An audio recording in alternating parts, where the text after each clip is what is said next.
Буболев Алексей, общественная организация инвалидов «Феникс», председатель. Вот здесь у нас организован общегородской пункт приема вещей для лиц, вынужденных переселенцев с Украины. Народ очень охотно несет, спасибо большое всем.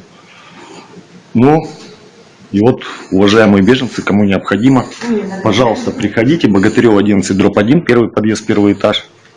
Общество инвалидов «Феникс».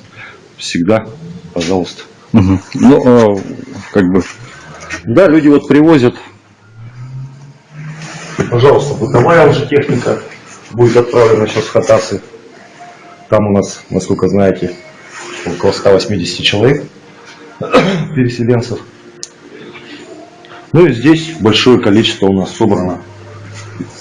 Одеяло, подушки отправляли тоже.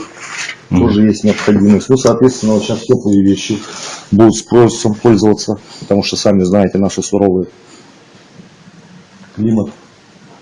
Ну, продукты питания, наверное, тоже нужно помогать в этом плане.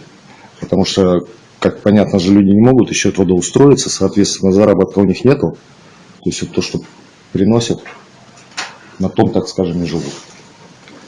Детские вещи тоже необходимы. А вообще состояние вещей, оно как? Ну, есть и хорошие, а есть всякие разные, конечно. Поэтому большая просьба, такой слишком уж, допустим, там старое и так далее, не надо приносить, потому что, во-первых, и люди, соответственно, тоже брать не будут. И вот оно собирается потом, куда девать, утилизировать надо будет. А все, что хорошее, вот всегда человек слаживает.